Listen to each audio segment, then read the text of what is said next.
Hello again, I'm here with another flip through video.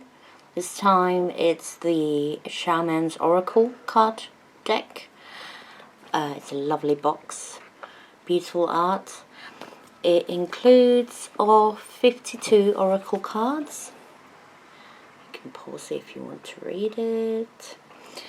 Yeah, hefty box. Let's look inside. Here we have the guidebook. It's quite thick and there's a lot of information. This is probably the most complicated deck that I have myself personally, but we can look into that a little bit more. I can try and explain best of my abilities what is going on with this deck. But here are the cards. There's a handprint on the back of them.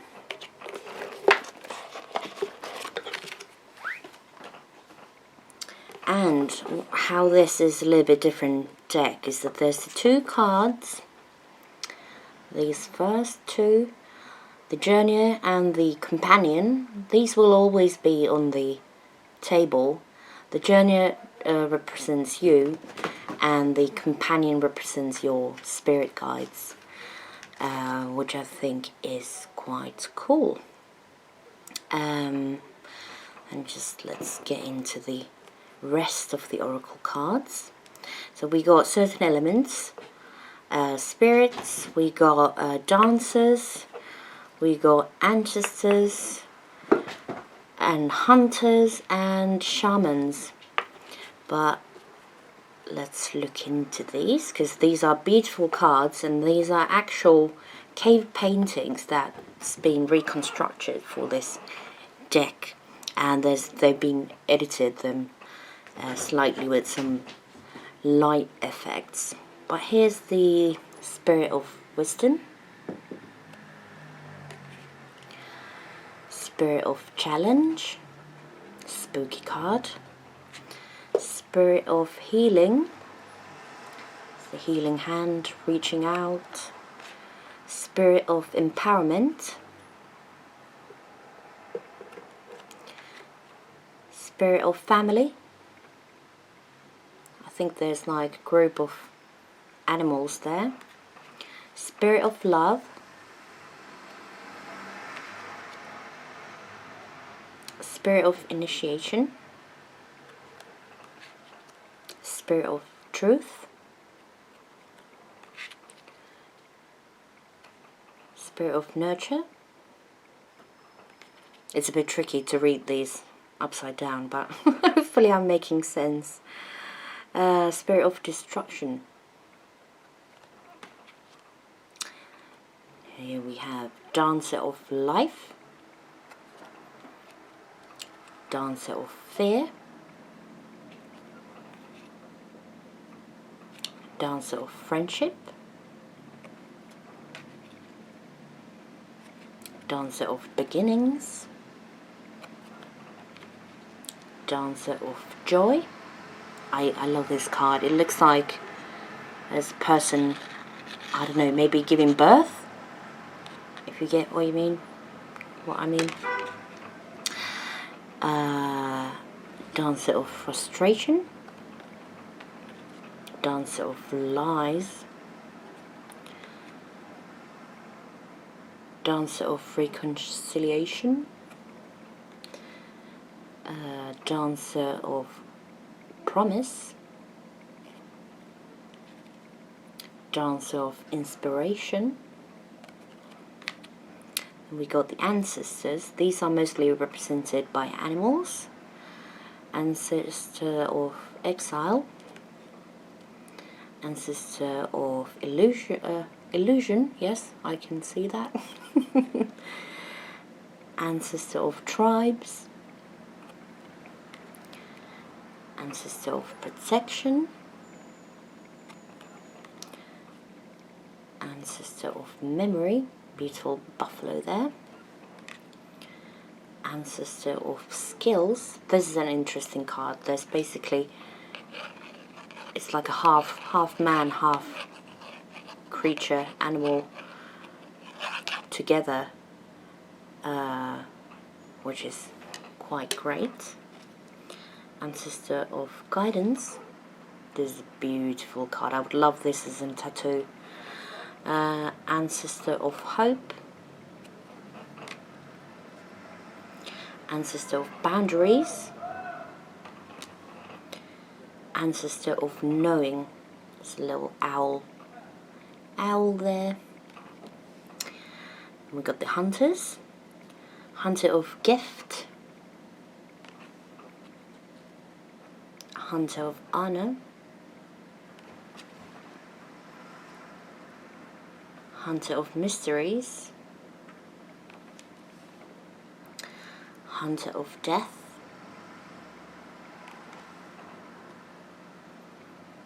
Hunter of Conflict.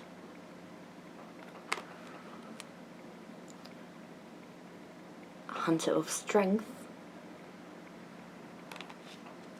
Hunter of Dreams. Hunter of Vision.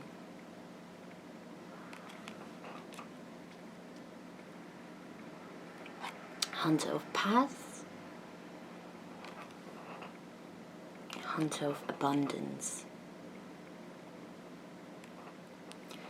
And then we got the Shamans at the last. Shaman of Reflection. Shaman, I don't know, I would say Shaman. Shaman of Loss. Shaman of Courage. Shaman of Birth.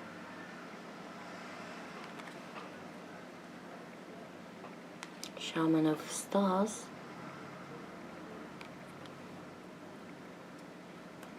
Shaman of Song.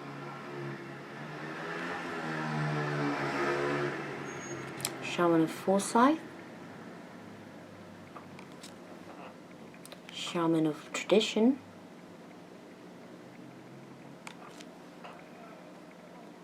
Shaman of Purification. And Shaman of Sorrow. Shaman of Sorrow, that was really hard to say. So, let's look at the booklet a little bit. I will put this on the side for now.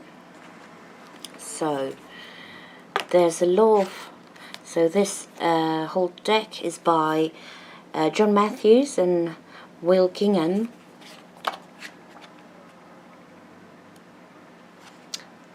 Introduction tells about the story of the deck and the project.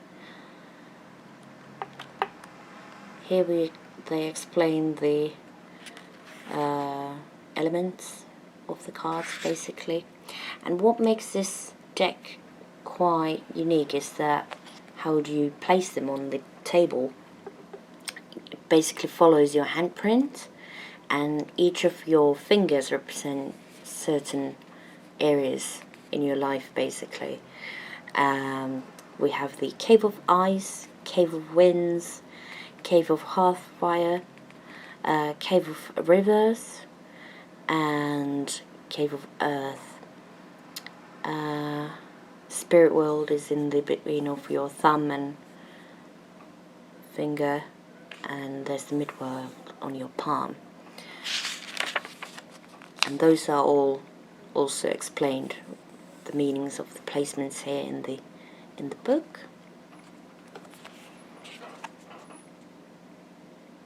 It is quite a tricky deck. I haven't used it much.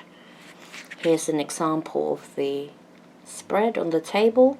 So there's the Journeyer and the Companion placed there, and then the cards that show up and how they're placed, and each of their placement represents something in your life or aspects of your life. But these, it's really hard to explain because I don't know this system yet so well, but it's well explained on the booklet. And here's all the information of the cards.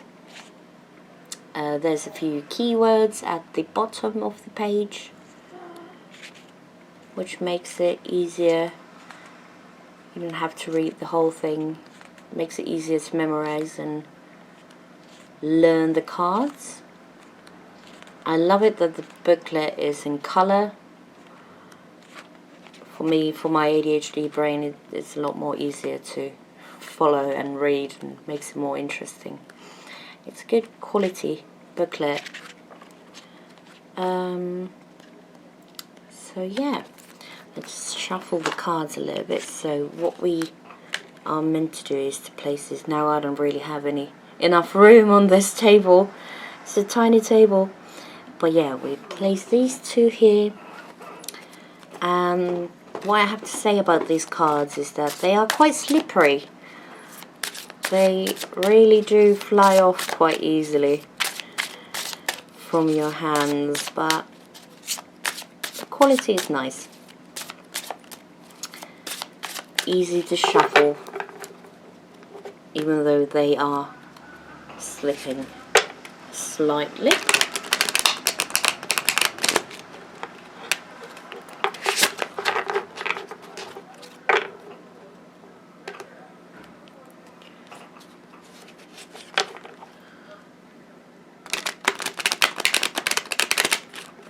Sorry about any background noise. I live on a very busy street, so there's probably a lot of noise coming through. Also, I have my cat, who's a bit of a crazy one, so he makes an appearance now and then. Yeah. Basically, you shuffle the deck and then you pick 5 cards. I will just place them like this.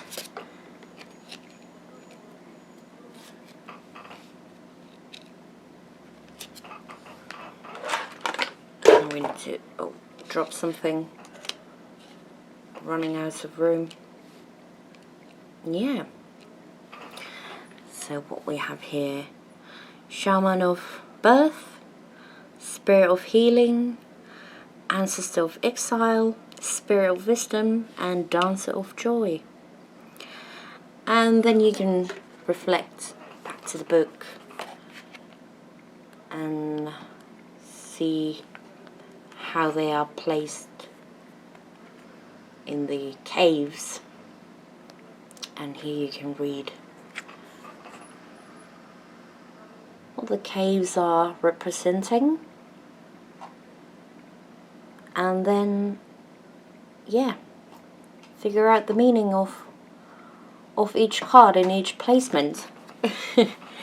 It is a tricky deck. I'm not completely familiar with it yet, and I'm still learning, so I do apologize if my explanations have been a bit all over the place, but yeah, that's the Shaman's Oracle. I hope you enjoyed it. Bye.